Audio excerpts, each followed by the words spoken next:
From KUNC and the NPR network, this is In The NoCo. I'm Erin O'Toole. A recent discovery by paleontologists working in Colorado is giving scientists a slightly revised history of primates. That's the group of mammals that includes apes and humans. Scientists working at Corral Bluffs near Colorado Springs recently discovered tiny teeth and bone fragments belonging to a species called Purgatorius.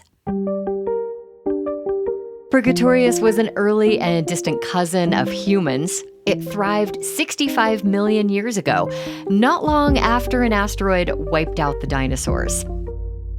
Purgatorius fossils had never been found as far south as Colorado before this recent dig. And scientists say the discovery suggests that once dinosaurs were out of the picture, mammals may have thrived more quickly and over a wider swath of the planet than previously understood.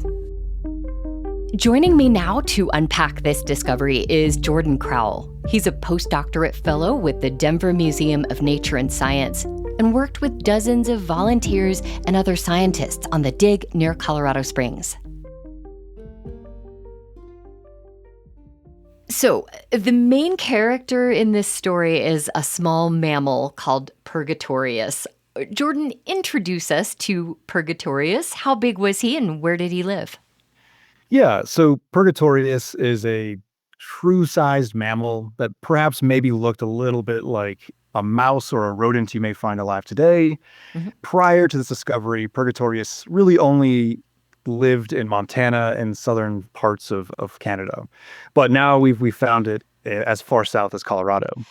Now, when you talk about an early primate, I, in my head, picture something closer to a monkey or an ape. How closely related is Purgatorius to us, humans?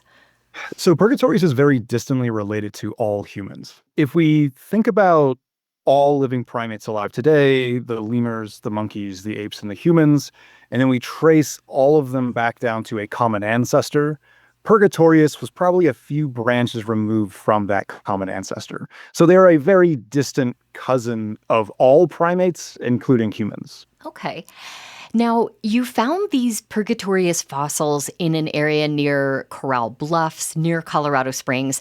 What makes Corral Bluffs an especially interesting place for paleontologists? Yeah, so Corral Bluffs is actually becoming quite famous. It not only preserves really the first million years after the extinction of the dinosaurs, but it has remarkable preservation of these mammal fossils. So we're not only finding isolated teeth of some mammals, we've found partial skulls and even partial skeletons of some of these mammals that were previously really only known from isolated teeth fragments. So Corral Bluffs is becoming a very special place to study this recovery of life. When you're out in the bluffs, we call it, you just sort of look around for these sort of shapely rocks that kind of look like crania. Okay. And you break them open and you can find skulls inside. And so it's a really strange way of finding fossils, but it is what makes Colorado Springs pretty unique. Now, you excavated literal tons of soil from Corral Bluffs and then sifted through it to look for bones and other fossils. These very tiny teeth you found from Purgatorius are a big part of your discovery. What did you find when you examined the teeth, and why was that exciting? Yeah, so these teeth, while only 3, admittedly, as a small sample size, but these 3 teeth actually show features that are unique among other species known of Purgatorius. So this, to us, suggests that this may represent a new species, and beyond that, it actually may represent a primitive species of Purgatorius, maybe something that occurs earlier on that branching sequence leading to primates. So that was particularly exciting. And we're waiting for more specimens to formally name this new taxon or species, but yes, it likely is a new thing. And just to help me picture, how tiny are these teeth?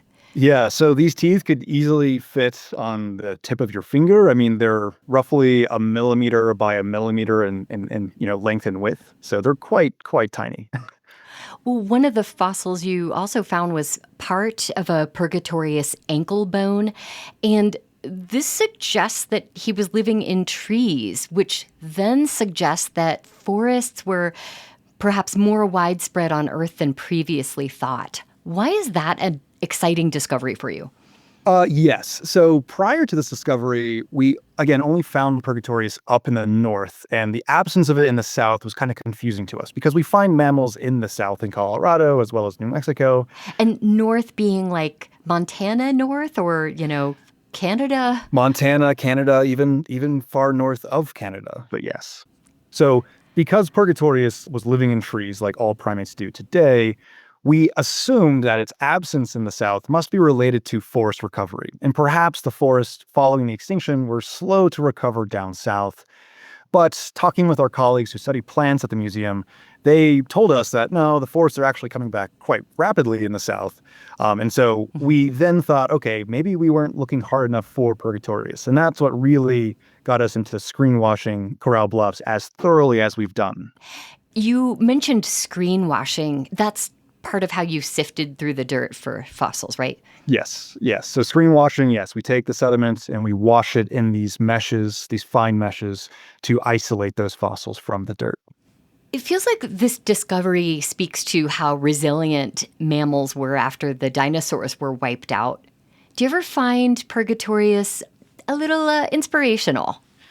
Absolutely. I think, we can imagine life on the planet following the extinction event. It probably wasn't that fun. There wasn't a lot of things to eat, maybe not good places to hide. And the fact that mammals survived, including our earliest relatives, is kind of inspirational. And, we may go through hard times currently, but our ancestors went through much, much harder times. And made it through. Yes.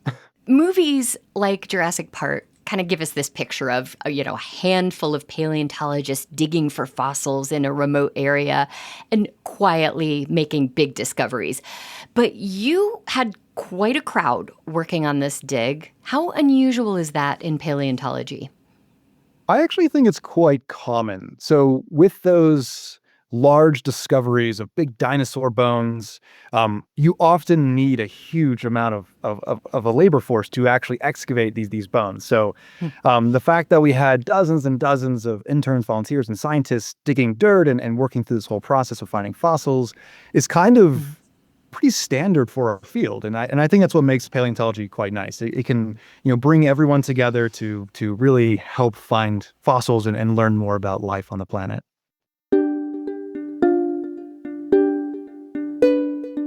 Jordan Crowell is a postdoctorate fellow with the Denver Museum of Nature and Science.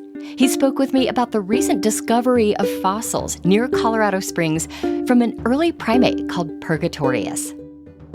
You can read more and see photos of just how tiny those tiny teeth are. We'll have links in our show notes and at KUNC.org.